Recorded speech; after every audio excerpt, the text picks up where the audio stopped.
Medical surgical nursing 2 ये जो है एमआई के बारे में देखेंगे, जिसे हम लोग हार्ट अटैक के नाम से भी जानते हैं, या इसे जो है मायोकार्डियल इन्फारक्शन भी कहते हैं। समझ रहे हैं?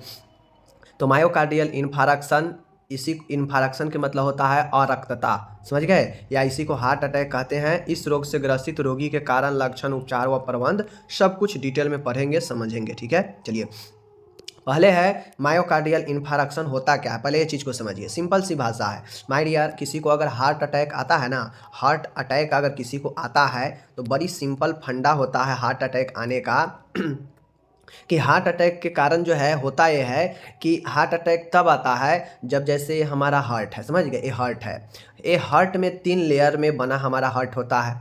तो जो पिछला लेयर जो मायोकार्डियम का होता है, मध्यम लेयर जो होता है, वह क्या होता है कि उसमें ब्लड से परिपूर्ण होता है, उसमें ब्लड चाहिए, क्योंकि हमारे जिस प्रकार से बॉडी के हर एक अंग को जीवित रहने के लिए, काम करने के लिए ब्लड चाहिए, उसी प्रकार से चूँकि हमारा हार्ट भी एक ऑर्गेन है जो कि ब्लड को पंप करता है। तो ये बेचारा जब खुद ब्लड पंप करता है तो इसको भी तो ब्लड चाहिए। लेकिन होता यह है कि जो कोरोनरी आर्टरी से जो ब्लड मिलता है हार्ट को, वह कोरोनरी आर्टरी से जो है ब्लड सप्लाई अवरुद्ध हो जाता है, कम हो जाता है, यानी रक्त पूर्ति सही से नहीं हो पाता है, या फिर बिल्कुल नहीं हो पाता है। तो इस कारण से जो आपका हार्ट का जो लेयर होता है, मीडियम लेयर मायोकार्डियम वाला, वह धीरे धीरे पेशिया मसल्स जो है नष्ट होने लगता है, और इसी से व्यक्ति को जो है हार्ट अटैक आता है, और इसी को हम लोग मायोकार्डियल इन्फारक्शन या हार्ट अटैक कहते हैं। सीधी सी भाषा में समझे तो हार्ट को ब्लड सप्लाई कम हो जाना, रुक जाना, जो है हार्ट अटैक का कारण बनता है। अब वह हार्ट को ब्लड किससे मिलता है, तो कोरोनरी आर्टरी से मिलता है, तो यही इसीलिए दिया गया है। समझ गए? तो चीज़ों को समझ गए, आगे चलिए। अब इसके कारण पूछ रहा है, तो अब मानिए कि हार्ट का बीमारी जब किसी व्यक्ति को होता है, चाहे हार्ट अटैक आए, कुछ भी आए, तो हार्ट का बीमारी जब हार्ट का कारण जो होता है, पहला है देख लीजिए, एरिथ्रोएस्क्लेरोसिस। एरिथ्रोएस्क्लेरोसिस का मतलब होता है कि आपके जो वाहिकाएं हैं, ब्लड का जो वाहिका है जिससे ब्लड हृदय को मिलेगा, उस वाहिके, उस नली में जो है छोटे छोटे टुकड़े जो है लवण के रूप में जो है वाहिकाएं में जमा होगा, जमने लगेगा। अब जिससे होगा ये कि इस नली में ब्लड का प्रवाह जो है कमने लगेगा। समझ गए? तो इसी को एरिथ्रोएस्क्लेरोसिस कहते हैं।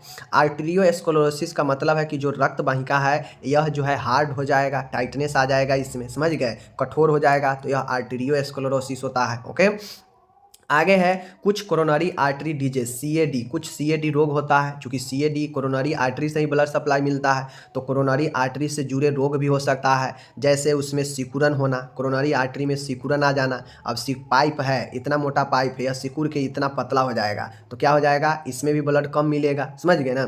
तो वही है एस्टोनोसिस, मतलब रक्त वाहिका में सिकुड़ना, संकुचन होना, स्पाज्म होना मतलब शिथिल होना, स्थानिक विस्तार या फूलना, मतलब जो कोरोनरी है उसमें जो है सूजन होना, यही जो है आपका कोरोनरी आर्टरी से जुड़े हुए रोग होते हैं। समझ गए? तो ये भी कारण बनता है हार्ट अटैक का। ओके, क्योंकि कोरोनरी आर्टरी से ही ब्लड मिलता है।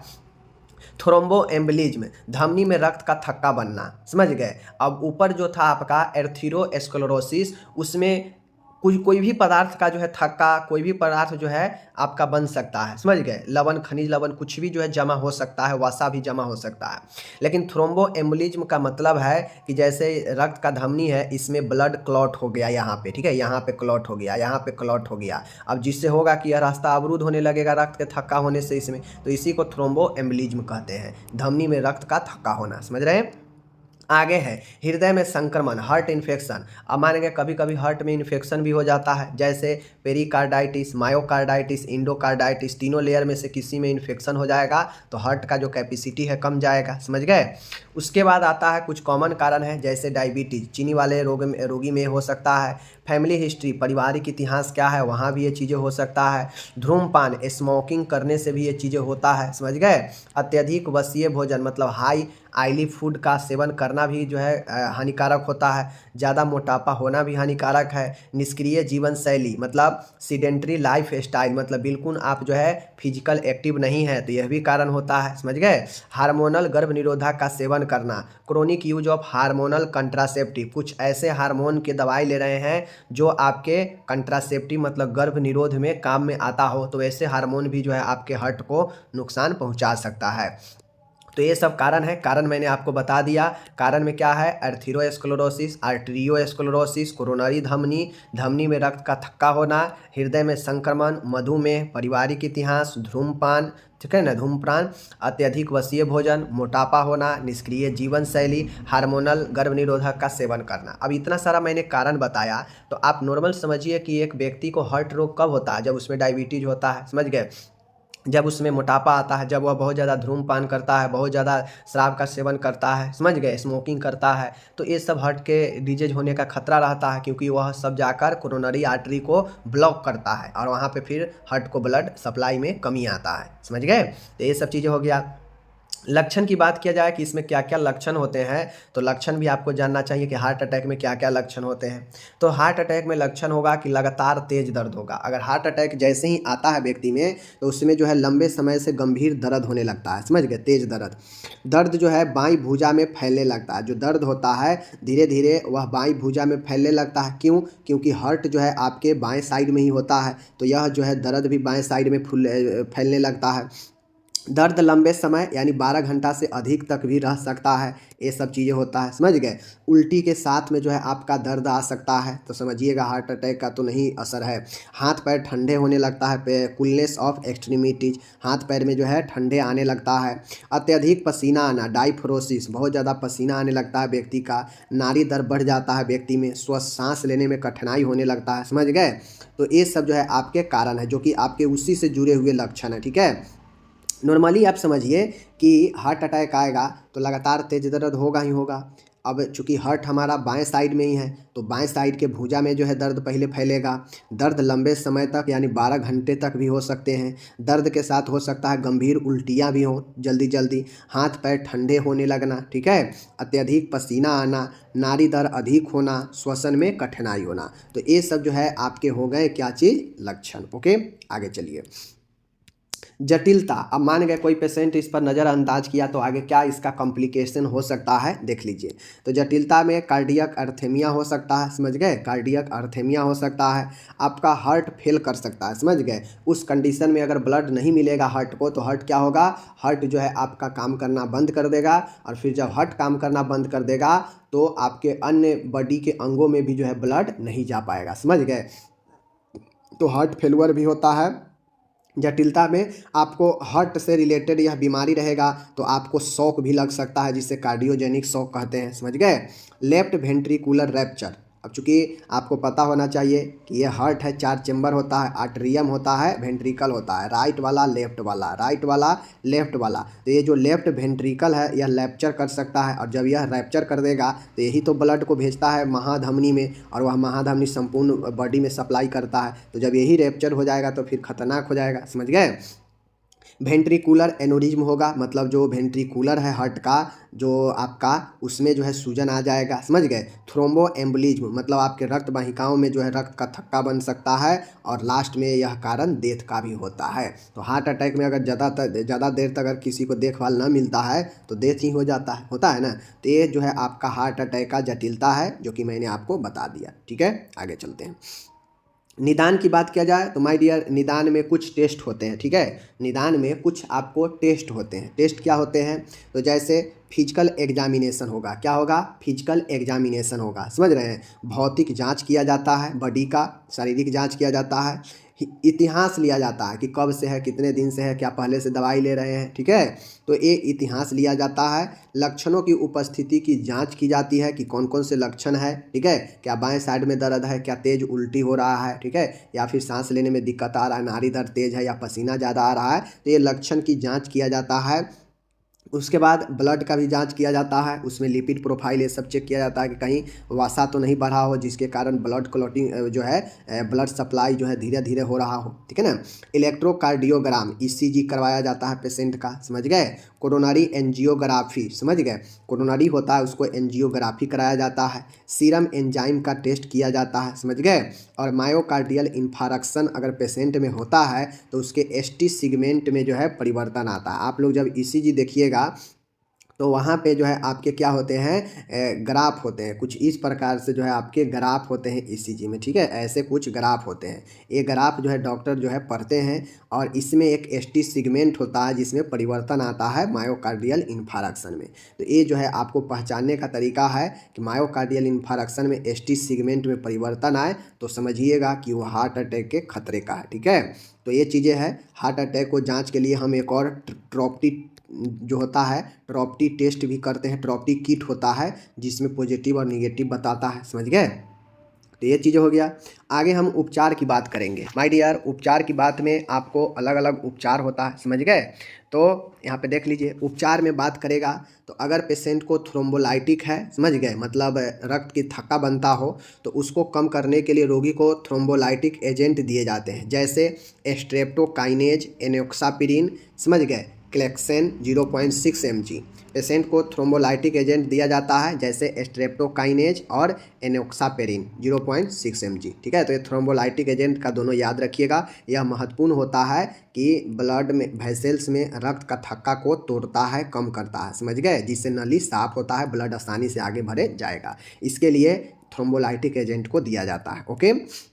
दूसरा है एंटी प्लेटलेट ड्रग दिया जाता है। अब ब्लड को थक्का न बने इसके लिए जो है ब्लड को पतला करने के लिए एस्पिरिन एंटी प्लेटलेट ड्रग दिया जाता है, समझ गए। आगे है तीसरा नंबर का, यहाँ पे है कि रोगी को नाइट्रेट्स ड्रग सब निगुअल, मतलब जो नाइट्रेट्स एंटीजी जो होता है वह नाइट्रेट नाइट्रोग्लिसरीन आता है, यह दवा जो है सब लिगुअल या आईवी दी जाती है। तो उपचार में आपको सबसे पहले ये ध्यान देना पड़ेगा कि पेशेंट में अगर जो नली है ब्लड का, अगर उस नली में अगर मान गए कोई रक्त का थक्का बना है, समझ गए, रक्त का थक्का बना है तो उस थक्का को तोड़ने के लिए थ्रोम्बोलाइटिक एजेंट होता है, समझ गए। वह थ्रोम्बोलाइटिक एजेंट वाला दवा देते हैं जैसे स्ट्रेप्टोकाइनेज, एनोक्सापेरिन, ये दवा होता है जो दवा देते हैं नली में बने थक्का को तोड़ने के लिए, ठीक है। तो ये तो बनेगा तब जो है थ्रोम्बोलाइटिक एजेंट देंगे, बना रहेगा तब। अगर मान गए ब्लड को हमें ब्लड का थक्का है, ब्लड गाढ़ा है, ठीक है, जल्दी जल्दी थक्का बन जा रहा है, तो ब्लड को पतला करने के लिए एस्पिरिन दवाई देते हैं। ब्लड पतला होगा तो थोड़ा भी जगह में जो है चला जाएगा हार्ट में, तो थोड़ा सा रिलैक्स होगा पेशेंट। तो एंटी प्लेटलेट ड्रग जो है ब्लड को पतला करता है, थक्का बनने से रोकता है, समझ गए।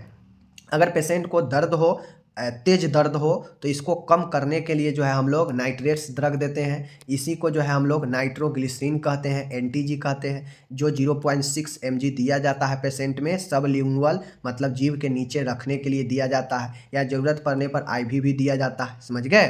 रोगी को आवश्यकता अनुसार अगर और ज़्यादा दर्द हो तो अपवाइड एनाल्जेसिक या सीडेटिव देते हैं जैसे मॉर्फिन सल्फेट, यह बहुत ज़्यादा तेज में दिया जाता है, ठीक है। अब रोगी को चूंकि यहाँ पे ऑक्सीजन का भी समस्या होता है तो रोगी को नम ऑक्सीजन भी दी जाती है, समझ गए। बीटा ब्लॉकर्स जैसे मेटोप्रोलॉल, समझ गए, बीटा ब्लॉकर्स भी देते हैं। कैल्शियम चैनल ब्लॉकर्स दवाई भी देते हैं जैसे वेरामपिल, ठीक है, वेरापामिल, ठीक है, वेरेपामिल भी देते हैं। बी ब्लॉकर्स में मेटोप्रोलॉल भी देते हैं, तो इसको ध्यान रखना है, ठीक है। आठवां है, इस रोग के रोगी को उपचार के लिए ICCU intensive coronary care unit में भर्ती किया जाता है। मतलब इस रोग से जो ग्रसित जो रोगी है उसको आईसीयू में नहीं आईसीसीयू में रखा जाता है, जो स्पेशल हार्ट अटैक, हार्ट से रिलेटेड मरीजों के लिए ही होता है, जिसे इंटेंसिव कोरोनरी केयर यूनिट कहते हैं, ओके। आगे है, आवश्यकता अनुसार जो है पेशेंट का सर्जरी भी किया जाता है। उपचार में भी अगर दवाई वगैरह से ठीक ना हो, पेशेंट को बहुत ज़्यादा समस्या है, तो उस कंडीशन में पेशेंट का अगर हार्ट बिल्कुल ख़त्म हो गया हो तो उससे जो है सर्जरी किया जाता है, बाईपास सर्जरी किया जाता है, जिसे हम लोग कोरोनरी आर्टरी बाईपास ग्रेफ्टिंग कहते हैं, CABG कहते हैं। बाईपास सर्जरी यही होता है हार्ट का। और एक होता है PTCA को हम लोग जो है परक्यूटेनियस ट्रांसल्यूमिनल कोरोनरी एंजियोप्लास्टी कहते हैं, ठीक है। ये एंजियोप्लास्टी होता ये है कि मान गए अगर रक्त वाहिका में अगर कोई चीज़ यहाँ पे आके जम गया हुआ है, यहाँ पे आके जम गया हुआ है और ये दवाई वगैरह से नहीं टूटा है, तो इसमें एक जो है एंजियोप्लास्टी किया जाता है। मीन्स इसमें जो है एक पतला नली डाला जाता है, इस नली में रक्त वाहिका में एक नली डाला जाएगा और यह जो है क्या करता है कि ये जो जमा हुआ जो क्लॉटिंग है, इस क्लॉटिंग को तोड़ता है और इसको जो है फैलाता है और इसको जो है बाहर निकालता है तोड़कर। ठीक है, तो यही एंजियोप्लास्टिक होता है। ओके, तो ये हो गया आपका उपचार समझ गए चीज़ों को। अब आगे चलिए, आगे देखते हैं। यहाँ पे इंग्लिश मैंने इसको दे रखा है, आप लोग जो है इंग्लिश इसके पढ़ लेंगे। ओके, अब आता है, चूंकि उपचार देख लिए, सर्जिकल प्रोसेस भी देख लिए, अब आपको यहाँ पे देखना होगा कि एक हार्ट अटैक के पेशेंट है, तो उस पेशेंट मरीज को कैसे नर्सिंग मैनेजमेंट में आप क्या क्या करेंगे, समझ रहे हैं। तो नर्सिंग मैनेजमेंट में क्या क्या करेंगे, चलिए हम लोग जो है यहाँ पे देखते हैं। माय डियर, नर्सिंग मैनेजमेंट में करने का मतलब है कि आपको सबसे पहले ये ध्यान में रखना चाहिए कि आप मैनेजमेंट क्या चीज़ का करते हैं। मैनेजमेंट बीमारी का ही करते हैं, उस बीमारी में जो जो लक्षण दिखेगा उसी लक्षण का ना आप मैनेजमेंट करेंगे। ऐसा थोड़ी ना है कि पेशेंट के जो है आप जो है ट्रीटमेंट करने लगते हैं। ट्रीटमेंट तो डॉक्टर करते हैं, लिख दिए, सारा सजेस्ट कर दिए, प्रिस्क्रिप्शन बना दिए, आपको उसका देखभाल करना पड़ता है। आपको ये कोशिश करना पड़ेगा कि पेशेंट में जो लक्षण है उसको हम कैसे देखभाल, कैसे मैनेज करें। ठीक है ना। तो बस मैं बार बार वही बताता हूँ, एक अच्छे स्टूडेंट नर्सिंग प्रबंध पहले 5-6 पॉइंट उठाते हैं। पॉइंट कहाँ से उठाएंगे, तो उस बीमारी के लक्षण से, जटिलता से पॉइंट को उठाएंगे 5-6 पॉइंट, और उसी को जो है प्रबंध कैसे कैसे उसको कम करेंगे, लक्षण को, लक्षण के लिए क्या क्या प्रबंध करेंगे, 2-4 लाइन 5 लाइन सब में लिख देंगे, हो जाएगा वही प्रबंध। और यही बेस्ट प्रबंध होता है, समझ रहे हैं। जैसे देखिए, नर्सिंग प्रबंध, नर्सिंग मैनेजमेंट लिखना है, पहला पॉइंट आ गया तीव्र दर्द। अब आप लोग देखे हैं कि लक्षण में तीव्र दर्द है, समझ गए, है ना। एक्यूट पेन था ना कि तीव्र दर्द होना, तो तीव्र दर्द यहाँ भी है। अब तीव्र दर्द को हम कैसे प्रबंध करेंगे एज ए नर्स, कैसे कम करेंगे, इसी चीज़ को हमको इसमें लिखना होगा, जो भी लिखना है। तो डॉक्टर के अनुसार जो दिया गया दवा है तीव्र दर्द के लिए, वह मॉर्फिन सल्फेट को आईवी मार्ग से देना चाहिए, डॉक्टर सजेस्ट किए हैं, या डॉक्टर जो भी दर्द के दवाई सजेस्ट किए हैं उसको जो है मरीज को देना चाहिए तीव्र दर्द होने पर। तो ये हो गया। रोगी को शांत वातावरण, आरामदायक वातावरण दे ताकि दर्द में और ज़्यादा बेचैनी, बढ़ापन ना आए, समझ गए। तो ये भी पॉइंट हो गया। तो ये हो गया दर्द, एक्यूट दर्द का प्रबंध। अब 2 पॉइंट इसमें लिख दिए। अब आ गया ऑक्सीजन की कमी। आप लोग लक्षण उपचार में देखे हैं कि ऑक्सीजन देंगे, तो ऑक्सीजन कब देंगे, जब ऑक्सीजन का कमी होगा। तो जो हार्ट का मरीज होता है उसको ऑटोमेटिक जो है ऑक्सीजन का कमी हो ही जाता है। तो ऐसे कंडीशन में ऑक्सीजन के कमी होने पर हम क्या करेंगे, तो ऑक्सीजन के कमी का भी प्रबंध करेंगे। तो एक पॉइंट हमें ऑक्सीजन का कमी होना लक्षण में दिख गया। अब इसका प्रबंध में पेशेंट को सेमी फाउलर पोजीशन बैठाते हैं ताकि उसका जो श्वसन का क्रिया है अच्छे से हो सके। SpO2 चेक करके चार्ट बनाना चाहिए ताकि पता चले कि कितना कम है। ठीक है, और जब इस सब चीज़ हो जाए तो रोगी को सॉफ्ट यानी नम ऑक्सीजन प्रदान करना चाहिए। ठीक है, तो ये हो गया ऑक्सीजन कम होने पर प्रबंध हो गया। तीसरा है कार्डियक आउटपुट कम होना। मान गए हम पानी 1 लीटर पी रहे हैं लेकिन हमारा जो मूत्र है वह उस अनुसार निकल ही नहीं रहा है, मतलब आउटपुट जो हम इनटेक ले रहे हैं पानी, वह आउटपुट मूत्र के हिसाब से देना चाहिए लेकिन उतना नहीं दे रहा है, मतलब गड़बड़ी है। तो इसी प्रकार से हमारा हार्ट भी जो क्या करता है, आउटपुट देता है, समझ गए। तो अगर ये आउटपुट कम हो जाए, हार्ट का कार्डियक आउटपुट कम हो जाए, तो रोगी को क्या करना चाहिए, सबसे पहले रोगी के पैर को ऊपर उठाना चाहिए, समझ गए। रोगी के पैर से साइड से ऊपर उठाना चाहिए ताकि जो वेनस रिटर्न है, मतलब पैर के साइड से जो नस है वह हार्ट के तरफ जो है ब्लड को धकेले और हार्ट के तरफ ब्लड सप्लाई ज़्यादा हो, समझ गए, जिससे कार्डियक आउटपुट बढ़े, समझ गए। ये चीज़ हो गया। रोगी को पर्याप्त मात्रा में तरल लेने के लिए कहना चाहिए ताकि जो आपका तरल के कारण जो कमी से आउटपुट कम है वो बढ़ जाए। ठीक है। चौथा है रोगी को व्यतीत होना। अब समझिए, रोगी बीमार होगा तो क्या रोगी परेशान नहीं होगा, स्वाभाविक बात है। कोई भी अगर किसी के घर में कोई बीमार पड़ जाता है तो सब परेशान हो जाता है, व्यथित हो जाता है। तो उसी प्रकार से रोगी भी खुद व्यथित हो जाता है। तो जब रोगी व्यथित हो तो उसके लिए आप क्या करेंगे, परेशान हो तो रोगी के साथ आपको एक अच्छे नर्स मरीज का संबंध बनाना पड़ेगा। रोगी के सभी चिंताओं और समस्याओं को धैर्यपूर्वक और शांति से जवाब देना होगा। रोगी में जो भी व्याप्त मृत्यु है उसके भय को दूर करना चाहिए। तो ये सब रोगी के परेशानियों को, चिंताओं को कम करने के लिए, ठीक है। आगे है यहाँ पे और भी देख लीजिए, वार्ड में रोगी से कम लोग मिले, इसका ध्यान रखें। समझ रहे हैं, रोगी व उसके परिजनों को बारे में इसके उपचार व स्वास्थ्य शिक्षा के बारे में पूर्ण जानकारी देना चाहिए। मतलब रोगी और उसके परिजनों को पूर्ण जानकारी देना चाहिए कि कौन सा इलाज, कितना इलाज चल रहा है। समझ गए। आगे है जटिलता की संभावना। अब आपको एक भी ध्यान रखना पड़ता है, आप नर्स हैं, देखभाल मरीज के कर रहे हैं, तो आपको ये भी देखभाल करना पड़ता है कि हम हार्ट अटैक के लक्षणों का तो देखभाल प्रबंध कर रहे हैं, लेकिन इसके साथ और ज़्यादा समस्या ना आ जाए, यानी जटिलता ना बढ़े, इसका भी हम लोग ध्यान देते हैं, देखभाल करते हैं। तो जटिलता की संभावना होने पर क्या क्या चीज़ करते हैं, तो रोगी के जैविक चिन्ह नियमित तौर पर जांचते रहेंगे, जैसे रक्तचाप, हृदय गति, श्वसन गति, ये सब जो है नापते रहते हैं ताकि पता चले कि जो है पेशेंट में कितना क्या है। ठीक है। कार्डियक मॉनिटर से रोगी के वाइटल साइन कंटिन्यूअस मॉनिटरिंग करते रहते हैं। ओके। सभी आपातकालीन दवाइयाँ व सामान रोगी के बिस्तर के पास होनी चाहिए ताकि कोई भी जटिलता की संभावना हो तो तुरंत मरीज को दिया जा सके, ढूंढना नहीं पड़े। ठीक है। रोगी को अन्य रोगों की दवाइयाँ सही समय पर निरंतर रूप से लेने के लिए कहना चाहिए। अब रोगी को हार्ट अटैक अभी आया है लेकिन पहले से भी कोई अन्य दवा चल रहा हो तो वो दवाइयाँ भी जो है हम देने का प्रयास करते हैं। ठीक है। किसी भी जटिलता की स्थिति में तुरंत डॉक्टर को सूचित करना चाहिए। कोई भी जटिलता देखे तुरंत डॉक्टर को सूचित करे। ठीक है, ताकि डॉक्टर जो है उसे हैंडल कर सके। तो ये हो गया हमारा नर्सिंग प्रबंध। नर्सिंग प्रबंध समझ गए होंगे कि नर्सिंग प्रबंध कहाँ से लिया जाता है। अगर आप पॉइंट में लिखना चाहते हैं तो लक्षण से, जटिलता से ही उठाते हैं पॉइंट को, और उसको प्रबंध में हम क्या क्या करेंगे वो हमारे ऊपर है। उस सब में 2-2, 4-4, 5-5 लाइनें लिख देते हैं, और यही बेस्ट तरीका होता है नर्सिंग प्रबंध होने का। अगर आप डायरेक्ट 1 से 15 लाइन लिख देते हैं कि हार्ट अटैक पेशेंट वालों के लिए क्या क्या करेंगे नर्सिंग प्रबंध में, तो वह कोई अच्छा तरीका नहीं होता है। नंबर मिल जाएगा, अगर 5 नंबर का होगा तो 3 नंबर मिल जाएगा, लेकिन फुल नंबर उस पर नहीं मिलेगा, लेकिन इस पर फुल नंबर मिल जाएगा इस तरह से सिस्टमेटिक लिखने से। ठीक है। आगे चलिए, यहाँ पे इंग्लिश मैंने दे दिया है ऊपर का, तो आप लोग ध्यान से देख लीजिए। अब आता है यहाँ पे दूसरा प्रश्न है आज का, बहुत ये भी काफ़ी महत्वपूर्ण प्रश्न है, MSN 2 का ही है। कैंसर क्या है, कैंसर के कारण को लिखिए। बहुत अच्छा प्रश्न है। चलिए कैंसर देखते हैं क्या होता है। कैंसर होता क्या है। कैंसर एक रोग है जिसमें शरीर के टिश्यू, ऊतक कहिए, कोशिका कहिए, जो भी कहिए, यह अनियंत्रित एवं तीव्र रूप से विभाजन करके नए नए कोशिकाओं का एक नियोप्लेसिया बनाता है, मतलब गुच्छा बनाता है, यूँ कहा जाए तो ट्यूमर बनाता है। वह अबूर्द या ट्यूमर का निर्माण करता है, वही चीज़ें हैं। मतलब कैंसर एक रोग है जो शरीर में जिस भी जगह पर, जिस भी ऑर्गेन में होगा, वहाँ पे अनियंत्रित रूप से जो है कोशिका का क्या करता है, विभाजन करता है, वृद्धि करता है, जिससे वहाँ पे नए नए जो है कोशिका आपस में मिलकर नियोप्लेसिया यानी गुच्छा बनाता है, और वही जो है गुच्छा ट्यूमर के रूप में निर्माण करता है। समझ गए। और यही कोशिका हो जाता है, यही जो है आपका कैंसर हो जाता है। समझ गए चीज़ों को। क्योंकि आप लोग जानते हैं कि हमारे बॉडी में जो भी टूट फूट होता है कोशिका का, तो वह कोशिका न्यू कोशिका का विभाजन करता है और नया कोशिका आकर वहाँ पे मरम्मत कर देता है। समझ गए।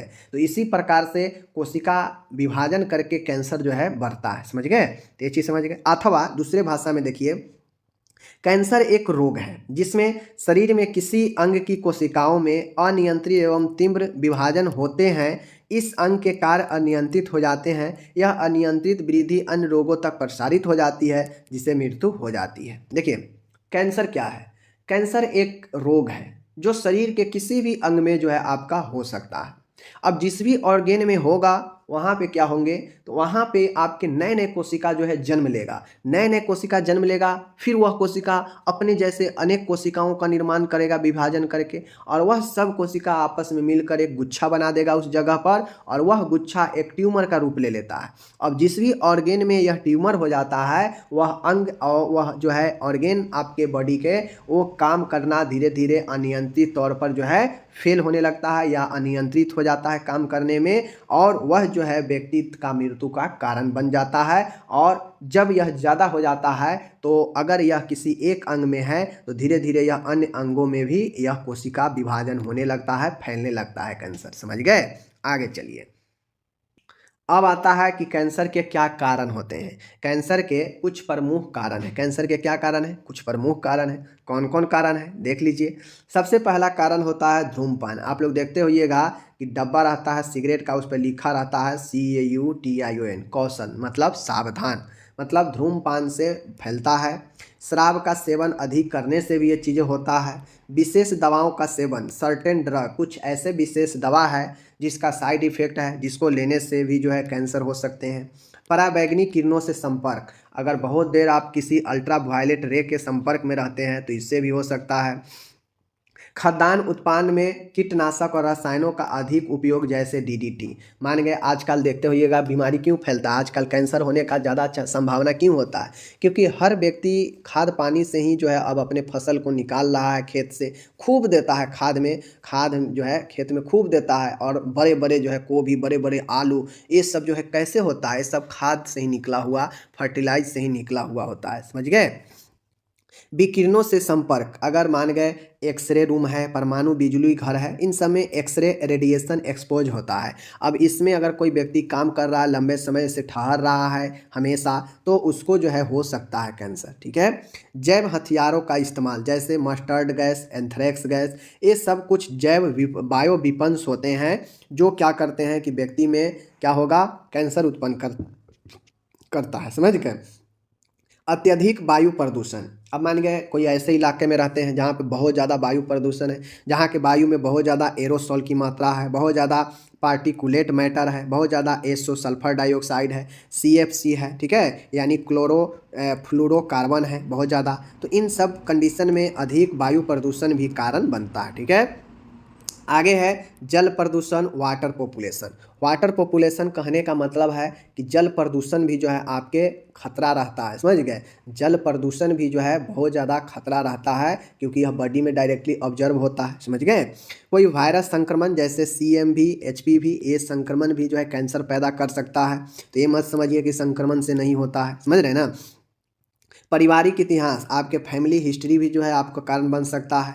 कोई ऑटो इम्यून डिसऑर्डर, समझ गए, मतलब आपको कोई स्व प्रतिरक्षी विकार है, यह भी कारण बन सकता है। अत्यधिक तैलीय भोजन का सेवन करना, मतलब ज़्यादा ऑयली फूड का सेवन करना, समझ गए। गुटखा तंबाकू का सेवन करना, टबैको चिबिंग, मोटापा होना, यह सब जो है आपके क्या होते हैं, कारण बनते हैं कैंसर का। तो इनमें से जो भी चीज़ें का अगर अत्यधिक आप सेवन कर रहे हैं तो गलत है, नहीं कीजिए ज़्यादा, समझ गए, क्योंकि कब किसको क्या हो ये किसी को कुछ पता नहीं है। आगे है, कहता है कैंसर के चेतावनी देने वाले चिन्ह व लक्षण लिखे। Cause and warning sign of cancer, cancer का सावधानी चेतावनी जो होता है, चिन्ह व लक्षण बताना है। कैंसर के कोशिकाओं के नैदानिक चिन्ह व लक्षण, clinical feature and cancer cell, इन्हें सावधानी अर्थात कौशन द्वारा दर्शाया जाता है। जिस भी आप लोग देखते हो ये हानिकारक पदार्थ होता है उस पर CAUTION लिखा होता है। एक कौशन जो है बेसिकली बताता क्या है, यह इसके सावधानी लक्षण को बताता है। इसमें फुल फॉर्म है और इसी कौशन के फुल फॉर्म में सारा जो है कैंसर का लक्षण छुपा हुआ है। जैसे चलिए दिखाते हैं। पहला है सी का मतलब क्या होता है, आपके सामने में है। तो सी का मतलब है आपके सामने में है कि चेंजेज इन बाउल और ब्लेडर, समझ रहे हैं, changes in bowel and bladder. Changes in bowel and bladder का मतलब क्या है, तो आपके सामने में है, देख सकते हैं कि मल मूत्र उत्सर्जन में परिवर्तन। मतलब इसका मतलब है कि जो व्यक्ति को अगर कैंसर होगा, कैंसर के लक्षण आएगा, उसमें उसके मल मूत्र के उत्सर्जन में परिवर्तन आ जाएगा, समझ गए। चेंज इन बाउल और ब्लेडर हैबिट, समझ गए। आगे चलिए, आगे है, आगे आप लोग यहाँ पे देखिए, ए अल्सर और सोर दैट डज नॉट हील, शरीर पर कभी ना भरने वाला घाव।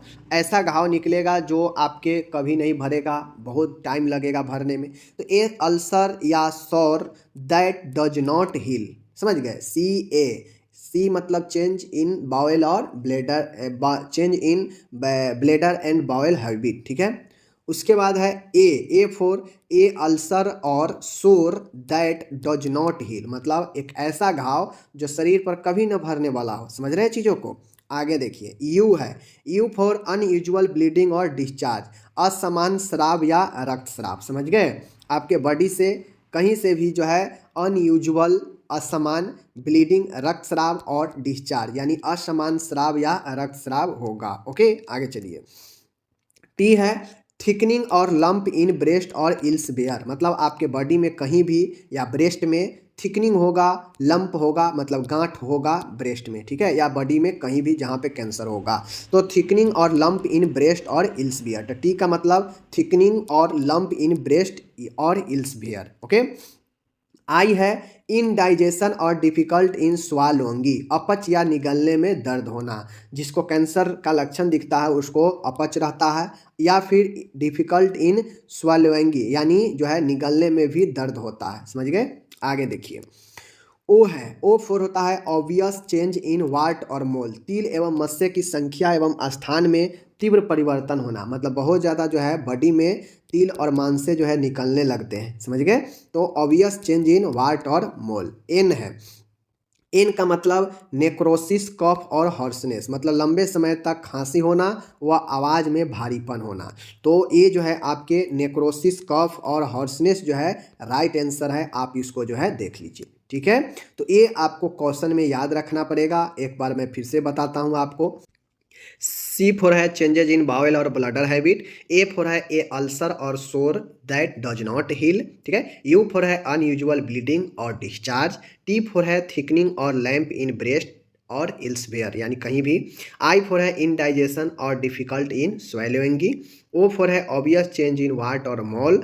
एन फोर है नेक्रोसिस, कफ और हॉर्सनेस। ठीक है, ये चीज़ समझ गए। आगे चलिए, इसी में एक और क्वेश्चन पूछता है कि बेनाइन और मेलिग्नेंट सेल क्या होता है। ये कैंसर का सेल है, ठीक है। जिस प्रकार से कैंसर विभाजन करता है ना, तो उसी प्रकार से यह कैंसर का सेल है। समझ रहे हैं, जो दो प्रकार के हैं, एक बेनाइन सेल होता है और एक मेलिग्नेंट सेल होता है।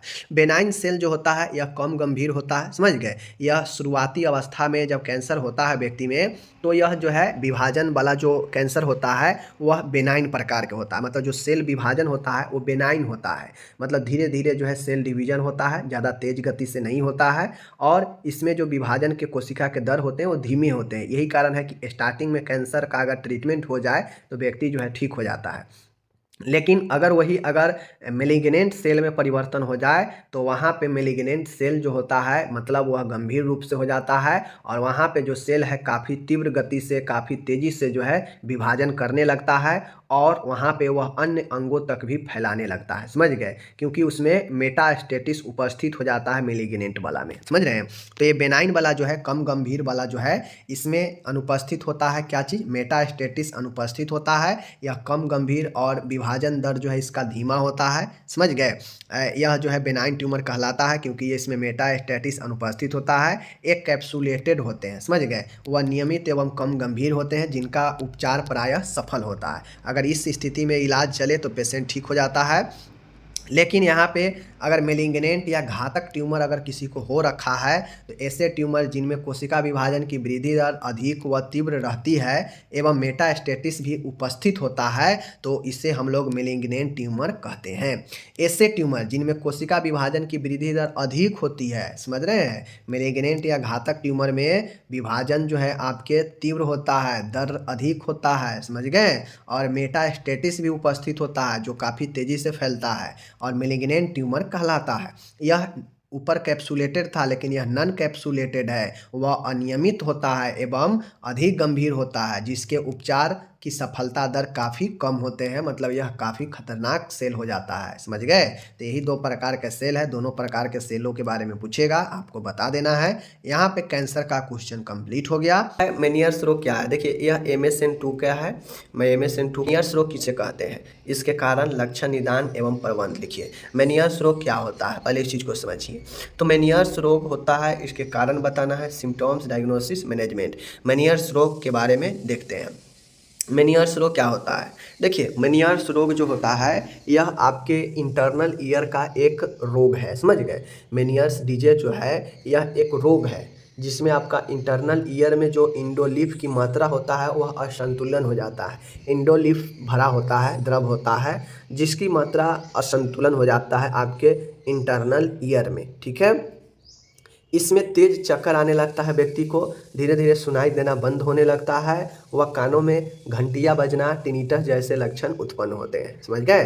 तो मेनियर्स रोग में सबसे महत्वपूर्ण है, याद रखिएगा, इंडोलिफ की मात्रा असंतुलित हो जाता है। यह अंतःकरण का एक रोग है, मतलब कान के 3 लेयर होता है ना, एक बाहरी और एक मध्यम, एक आंतरिक। तो यह आंतरिक लेयर का जो है जो ब्रेन से कनेक्ट रहता है उसका जो है यह एक रोग है जिसमें इंडोलिप की मात्रा असंतुलन हो जाता है, जिससे व्यक्ति को तेज चक्कर आता है, धीरे धीरे सुनाई देना बंद कर देता है, कानों में घंटियां बजने जैसे लक्षण दिखाई देते हैं मेनियर्स में। ठीक है, जरूर याद रखिएगा। यहाँ पे इंग्लिश है, आप लोग देख लीजिए। कारण क्या होता है इसके होने का? कारण होता है ऑटोनोमिक नर्वस सिस्टम डिसफंक्शन, मतलब जो स्वायत्ता तंत्रिका तंत्र है उस फंक्शन में विकार हो जाता है, समझ गए। अति संवेदनशील, हाइपर सेंसिटिविटी, बहुत ज़्यादा संवेदनशील होना भी जो है इसका कारण बनता है। मासिक धर्म से पहले सूजन, प्री मेंस्ट्रुअल एडिमा। ठीक है, आगे है अंतःकरण की रक्त वाहिनियों में अस्थायी कॉन्ट्रिक्शन होना। अब जो अंतःकरण है, ठीक है, अंतःकरण है, कान के आंतरिक भाग है, उसमें रक्त वाहिनी होगा, उस रक्त वाहिनी में टेम्पोररी रूप से कॉन्स्ट्रिक्शन हो जाता है, संकुचन हो जाता है। ठीक है, किडनी रोग होना, हाइपोथायराइज्म होना, तो ये सब कारण है आपके मेनियर्स रोग का। मेनियर्स रोग का कारण मैंने बताया कि स्वायत्ता तंत्र विकार, ठीक है, स्वायत्त तंत्रिका तंत्र विकार, अति संवेदनशील, मासिक धर्म से पहले सूजन होना, अंतःकरण में रक्त वाहिनियों में अस्थायी कॉन्स्ट्रिक्शन होना, किडनी रोग होना, ठीक है, हाइपोथायराइज्म होना, तो ये सब कारण बनता है मेनियर्स रोग का। ओके, लक्षण की बात करेगा तो इसमें 3 महत्वपूर्ण लक्षण होते हैं जो कि ऊपर बता चुके हैं। तेज चक्कर आना, सीवियर वर्टिगो, ठीक है, उसके बाद है सेंसर न्यूरल हियरिंग लॉस, मतलब बहरापन होना, कान में घंटी बजना, टिनिटस। तो ये 3 मेन लक्षण है मेनियर्स का, चक्कर आएगा, बहरापन और कान में घंटी बजना, तीनों में से कुछ हो सकता है। तो ये 3 प्रमुख इसका लक्षण है। अब ये 3 प्रमुख लक्षण है, लेकिन इसके साथ कुछ अन्य लक्षण भी है। ठीक है, जैसे कान भरा हुआ लगना। कान भरा हुआ कैसे लगेगा? क्योंकि जो इंडोलिप की मात्रा है वह असंतुलन होगा, तो कहीं ना कहीं भरा हुआ ही लगेगा। ठीक है, आगे है जी घबराएगा, उल्टी होना। देखते होइएगा कि आपका कान जब भारी लगता है तो आपको जी मचलने लगता है, उल्टी जैसे मन होने लगेगा, महसूस किए होइएगा। चक्कर आएगा, अधिक पसीना आना, आंखों में अनैच्छिक गति, संतुलन बिगड़ने, गिरना और निर्जलीकरण।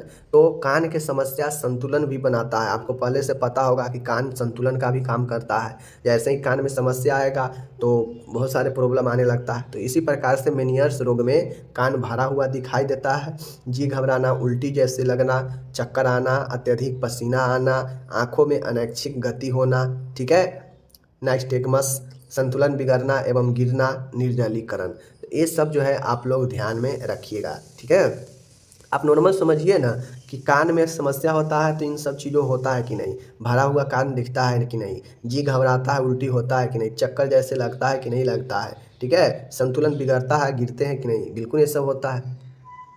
आगे है अब इसका निदान क्या होगा, डायग्नोसिस। डायग्नोसिस आपके सामने में है, देख लीजिए। लक्षणों की उपस्थिति की जांच की जाती है, कान भरा हुआ है, बहरापन है, या फिर कान में टिन टिन की आवाज़ आ रहा है, तो इन सब चीज़ों को जो है वो जांच किया जाता है। ब्लड की जांच की जाती है। ऑडियोग्राम, जो ध्वनि सुनने के लिए किया जाता है, ऑडियोग्राम का उपयोग किया जाता है।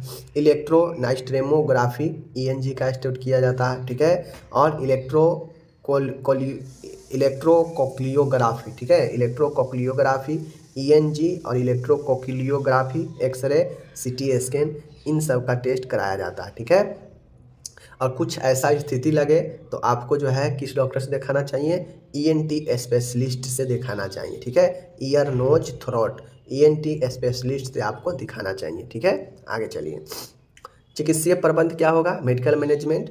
देखिए, किसी भी बीमारी के 3 मैनेजमेंट, एक मेडिकल मैनेजमेंट, एक सर्जिकल मैनेजमेंट और एक जो है नर्सिंग मैनेजमेंट। नर्सिंग मैनेजमेंट सब में पॉसिबल है, मेडिकल मैनेजमेंट भी सब में पॉसिबल है, बट ये सर्जिकल मैनेजमेंट जो है सभी बीमारी में सफल नहीं है। मान के किसी को टीबी हो जाएगा तो सर्जरी से क्या मतलब है उसको, समझ रहे हैं। किसी को अस्थमा हो जाएगा तो सर्जरी का उसमें क्या ट्रीटमेंट है, तो इन सब चीज़ों को ध्यान में रखना पड़ता है। ठीक है, तो चिकित्सीय प्रबंध मेडिकल मैनेजमेंट में रोगी को चक्कर आने के दौरान एट्रोपिन एवं एपाइनेफ्रिन दी जाती है, यानी वर्टिगो के लिए दवाई दिया जाता है। ठीक है, एंटी वर्टिगो।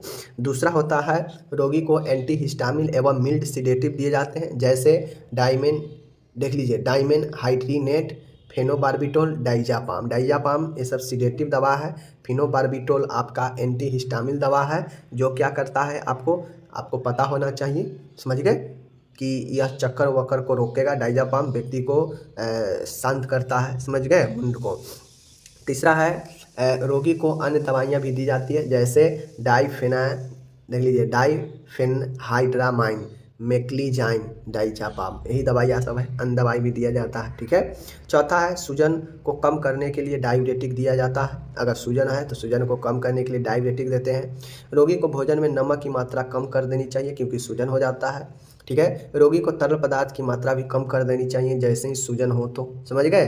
तो ये सब मेडिकल मैनेजमेंट है। आप याद रखिएगा कि इसमें एंटी हिस्टामिन और मिल्ड सीडेटिव दवाई दिए जाते हैं ताकि व्यक्ति को ज़्यादा परेशानी, ज़्यादा चक्कर या फिर ज़्यादा जो तकलीफ है ना हो, ठीक है। और साथ में एट्रोपिन और एपेनेफ्राइन भी दिया जाता है चक्कर रोकने के लिए। हिस्टामिन और सीडेटिव दवाई में डाइमेनहाइड्राइनाइट, पेनोबार्बिटोल, डाइज़ापाम दिए जाते हैं, ओके। अन्य दवाई भी दी जाती है जैसे डाइफेनहाइड्रामाइन, मेक्लीजाइन, डाइज़ापाम, ओके। आगे चलते हैं। ओडिमा को कम करने के लिए डायूरेटिक्स देनी चाहिए, समझ गए। रोगी को भोजन में नमक की मात्रा कम कर देनी चाहिए।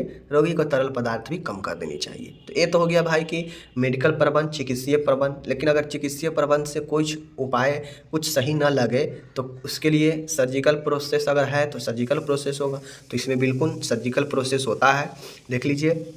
यदि ड्रग थेरेपी लाभदायक नहीं हो तो शल्य चिकित्सा की जाती है, ठीक है। रोगी में प्रभावित लेब्रिंथ को हटा दिया जाता है, इसे लेब्रिंथेक्टोमी कहा जाता है। अब इसमें जो प्रभावित लेब्रिंथ होता है यह भी इनर ईयर का ही जो है एक अंग है लेब्रिंथ। इस लेब्रिंथ अगर प्रभावित है तो इस लेब्रिंथ को हटा दिया जाता है, जिसे सर्जरी के द्वारा हटाने को लेब्रिंथेक्टोमी कहते हैं, समझ गए। तो यही सर्जरी करके हटा दिया जाता है। तो ये चीज़ें याद रखिएगा। अब आपको नर्सिंग प्रबंध लिखना है तो इसके लिए तो मैं नहीं बताऊंगा, इसके लिए आपको खुद से लिखना पड़ेगा, समझ गए बातें को। नर्सिंग प्रबंध अभी भी अगर आप नहीं लिख पाते हैं तो बहुत बड़ी दिक्कत है, समझ गए। नर्सिंग प्रबंध आपको खुद से लिखना है, समझ गए। यहाँ पे इंग्लिश है, सारा चीज़ें देख लीजिए मेडिकल मैनेजमेंट का। और आपको अगर कोई भी चाहिए डाउट हो तो कमेंट कर सकते हैं, ठीक है। चलिए, बाकी मैं हिंदी इंग्लिश सबका मैं साथ में लेकर चल रहा हूँ ताकि आप लोग को कोई दिक्कत ना हो, ओके। चलिए, नर्सिंग मैनेजमेंट के लिए देख लीजिए, यहाँ पे इंग्लिश है, चाहे तो आप इसको रोक कर स्क्रीनशॉट ले सकते हैं, ठीक है। चलिए, अब यहाँ पे सारे के सारे चीज़ मैंने बता दिया है। अब हम लोग चलते हैं नेक्स्ट क्वेश्चन की तरफ, ओके। अब हम लोग आ चुके हैं दूसरे प्रश्न, आपके सामने में देख सकते हैं। कहता है रूमेटिक फीवर किसे कहते हैं, इस बुखार के कारण, लक्षण, निदान एवं उपचार लिखिए। या रूमेटिक हार्ट डिजीज, ठीक है।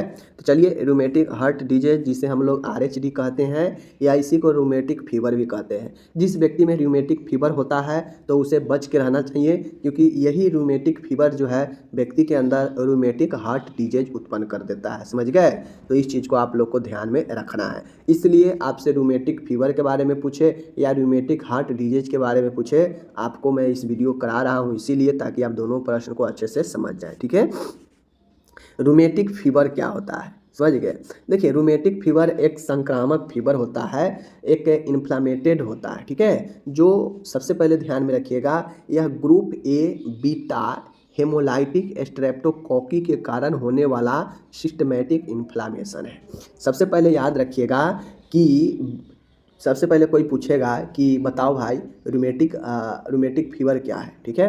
तो आप सीधा बताइएगा कि रूमेटिक फीवर एक सिस्टमैटिक इन्फ्लामेशन है, ठीक है, जो किसके कारण होगा, ग्रुप A बेटा हेमोलाइटिक स्ट्रेप्टोकोकी के कारण, समझ रहे हैं, फर्स्ट पॉइंट।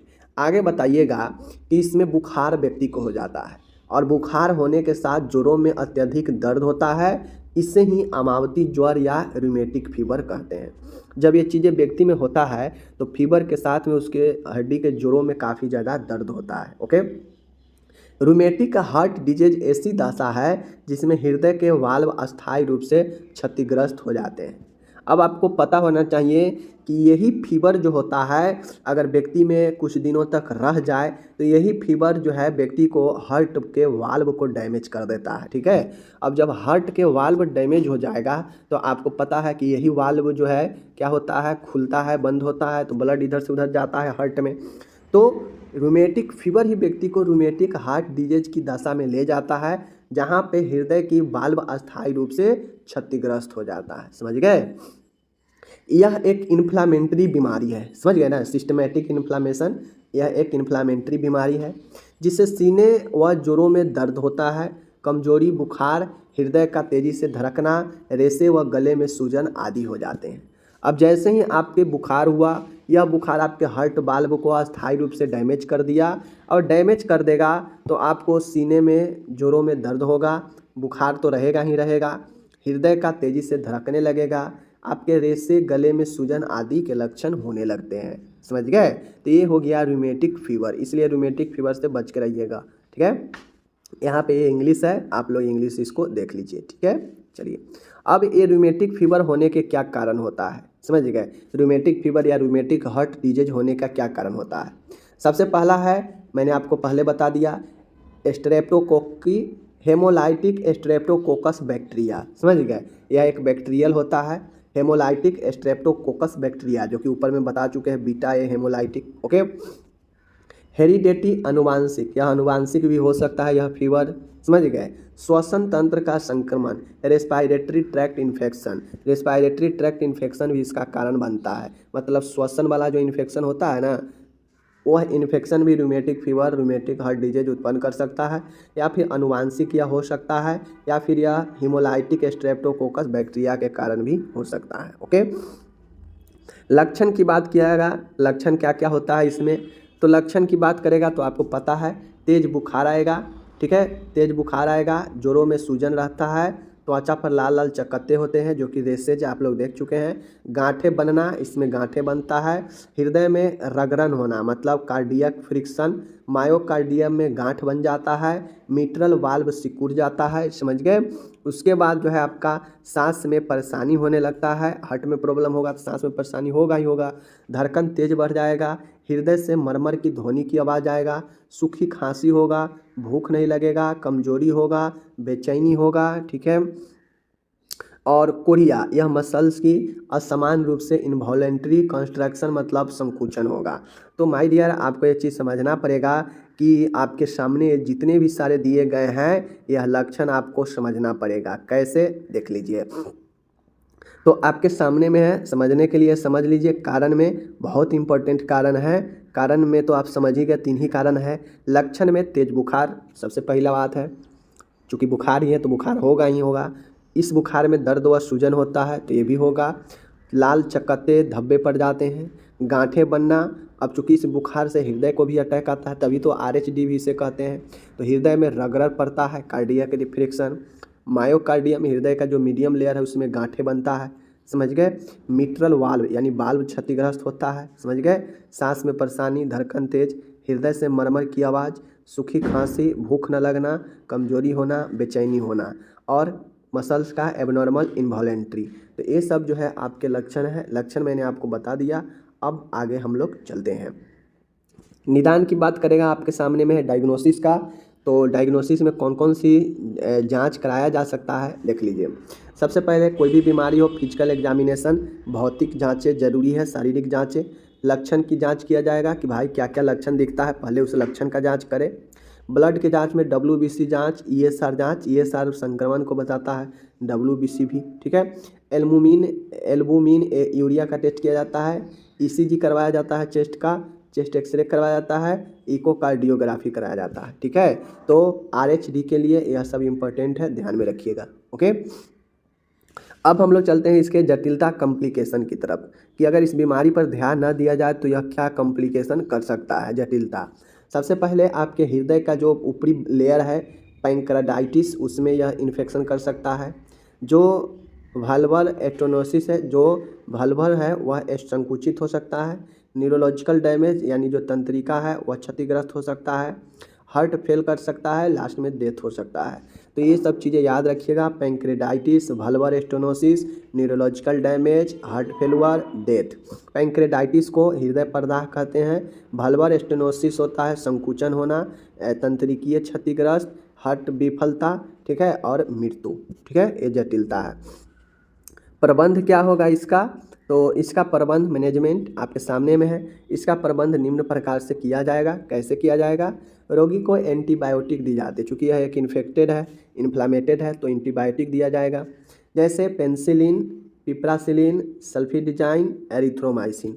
यह सब एंटीबायोटिक दवा है। यह दवा सब एरिथ्रोमाइसिन, पिप्रासिलिन, पेनिसिलिन, ठीक है, याद रखिएगा। ये पेनिसिलिन, पिपरासिलिन कौन सा है, एंटीबायोटिक का ग्रुप का है, ठीक है। आगे आता है रोगी को NSAID non steroidal anti inflammatory drug दी जाती है जिससे दर्द को नियंत्रित किया जा सके, जैसे एस्पिरिन, आइबुप्रोफेन। यह दवाइयाँ दर्द को नियंत्रित करने के लिए दिया जाता है, ठीक है। 3 है रोगी के आवश्यकता अनुसार अन्य दवा भी देते हैं, जैसे एंटासिड गैस को जलन को कम करने के लिए, एंटीइमेटिक्स उल्टी को कम करने के लिए, एंटीहिस्टामिन एलर्जी वगैरह को कम करने के लिए। तो रोगी को आवश्यकता अनुसार अन्य दवाइयाँ लक्षण के हिसाब से दिए जाते हैं जिसे सिम्प्टोमेटिक मेडिसिन कहते हैं। चौथा है रोगी को स्टेरॉयड दिए जाते हैं जैसे प्रेडनिसोलोन आदि, ठीक है। तो ये सब दवाइयाँ देकर ठीक किया जाता है। और लास्ट में अगर मान गए पेशेंट का अगर वाल्व क्षतिग्रस्त हो चुका है, वाल्व अगर डैमेज हो चुका है तो उसके लिए सर्जरी, हार्ट का सर्जरी किया जाता है, जिसके लिए बाईपास सर्जरी होता है, हार्ट सर्जरी कोई भी किया जा सकता है। तो सर्जिकल प्रबंध में लिखिएगा कि अगर मरीज का मिट्रल वाल्व खराब हो चुका है, क्षतिग्रस्त हो चुका है, तो उसके लिए जो है क्या किया जाएगा, सर्जरी किया जाएगा, ठीक है। तो ये इतना लिख दीजिएगा। उसके बाद आप लोग नर्सिंग प्रबंध अपना खुद से लिखिएगा। नर्सिंग प्रबंध आपके सामने में है, बस नर्सिंग प्रबंध आपको अच्छे से इसको जो है क्या करना है। देखिए यहाँ पे इंग्लिश वाले देख लीजिए, यह आपका मेडिकल मैनेजमेंट है जिसमें एंटीबायोटिक देते हैं ये सब, ठीक है। एनसैड दवाइयाँ, एस्पिरिन, आइबुप्रोफेन, ठीक है। उसके बाद होता है आपका अदर मेडिसिन में एंटीहिस्टामिन, एंटीइमेटिक, एंटासिड देते हैं, और स्टेरॉयड दवाई में प्रेडनिसोलोन देते हैं, ठीक है। तो ये हो गया आपका मेडिकल मैनेजमेंट, ये सब आप लोग देख लीजिए मेडिकल मैनेजमेंट, ओके। अब आता है nursing management. Nursing management screenshot लेना है तो ले सकते हैं, कोई दिक्कत नहीं है, ठीक है।